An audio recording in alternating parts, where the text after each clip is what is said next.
خدا رحمتیں ہم پہ برسا رہا ہے یہ دل مرحبا۔ السلام علیکم ورحمۃ اللہ وبرکاتہ۔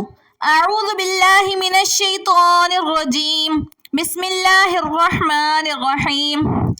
قرآن مجید اللہ تعالیٰ کی آخری کتاب ہے جو خاتم النبیین جناب محمد صلی اللہ علیہ وآلہ وسلم پر تقریباً 23 سال کے عرصے میں وقت کی فصیح و بلیغ زبان عربی میں نازل ہوا۔ قرآن مجید الفاظ اور معنی دونوں کا مجموعہ ہے۔ آپ صلی اللہ علیہ وآلہ وسلم نے جس طرح الفاظ قرآن کی تعلیم دی ویسے ہی اس کے معنی بھی بیان فرمائے۔ ارشاد باری تعالیٰ ہے سورہ نحل پارہ نمبر 14 آیت نمبر 44 میں، اور ہم نے تم پر بھی یہ کتاب نازل کی ہے تاکہ جو ارشادات لوگوں پر نازل ہوئے ہیں وہ ان پر ظاہر کر دو اور تاکہ وہ غور کریں۔ قرآن مجید قیامت تک کے آنے والے انسانوں کے لیے واحد ذریعہ ہدایت ہے۔ انسانیت کی فوز و فلاح اور اخروی نجات کا دارومدار کتاب اللہ سے وابستگی ہی میں ہے۔ ایمانیات، عبادات، معاملات اور اخلاقیات ہر شعبہ زندگی سے متعلق اس کتاب میں رہنما اصول موجود ہیں۔ یہی وہ اصول ہیں جن کی روشنی میں کامیاب زندگی کی تشکیل ممکن ہے۔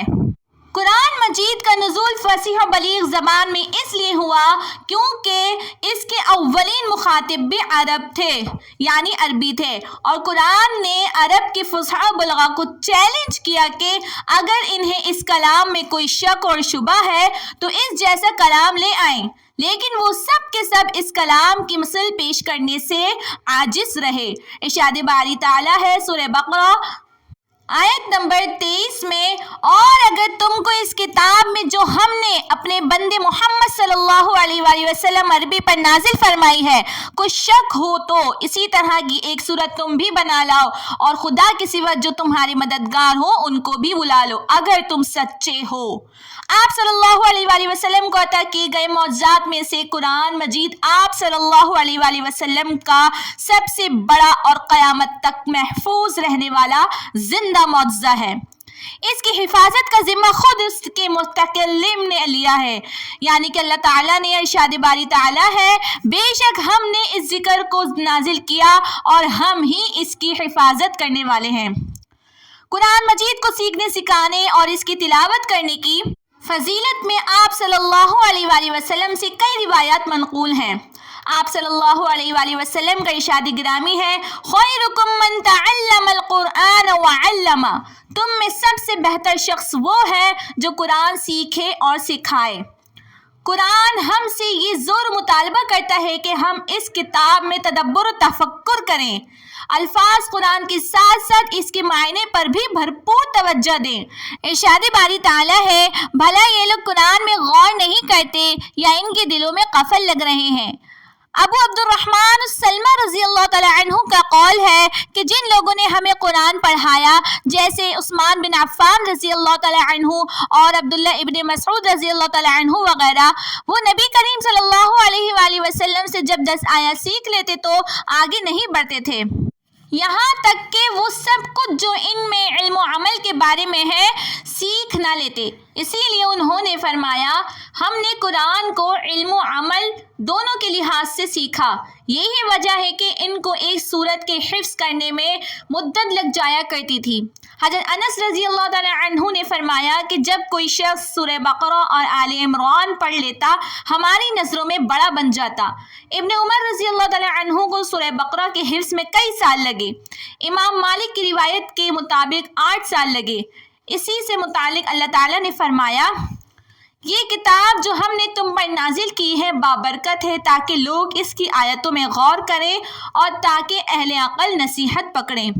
فرمایا، بھلا یہ لوگ قرآن میں غور نہیں کرتے یا ان کے دلوں پر قفل لگ رہے ہیں؟ فرمایا، سورہ مومنون میں، کیا انہوں نے اس کلام میں غور نہیں کیا یا ان کے پاس کوئی ایسی چیز آئی ہے جو ان کے اگلے باپ دادا کے پاس نہیں آئی تھی؟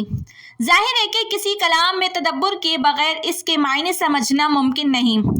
اس لیے اللہ تعالیٰ نے فرمایا سورہ یوسف میں، ہم نے اس قرآن کو عربی میں نازل کیا ہے تاکہ تم سمجھ سکو اور کسی بات کا عقل میں آنا اس کے سمجھنے پر موقوف ہے، اور یہ معلوم ہے کہ ہر کلام کا مقصد اس کے معنی کا سمجھنا ہوتا ہے، نہ کہ محض الفاظ۔ لہٰذا قرآن اس بات کا سب سے زیادہ مستحق ہے۔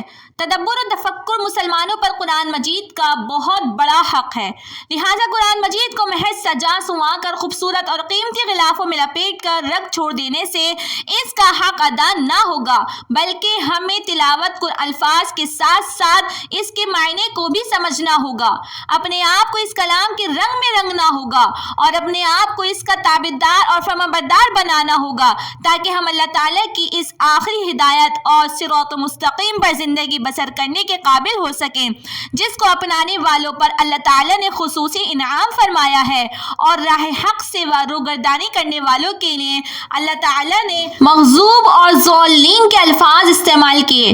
انسان کو تلاوت قرآن کے دوران ایک ایک آیت پر رکنا چاہیے اور اس کے معنی اور مفہوم کو سمجھ کر آگے بڑھنا چاہیے۔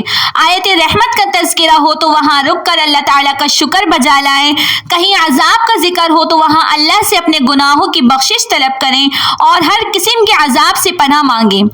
جہاں اللہ تعالیٰ نے اور امر و نواہی کو بیان کیا، وہاں ہم ان کی پابندی کرنے کا مضبوط عزم لیں، حلال کو حلال اور حرام کو حرام، خیر کو خیر اور شر کو شر تسلیم کریں، ہدایت کو چھوڑ کر من مانی تعویلات کے ذریعے گمراہی کا انتخاب نہ کریں۔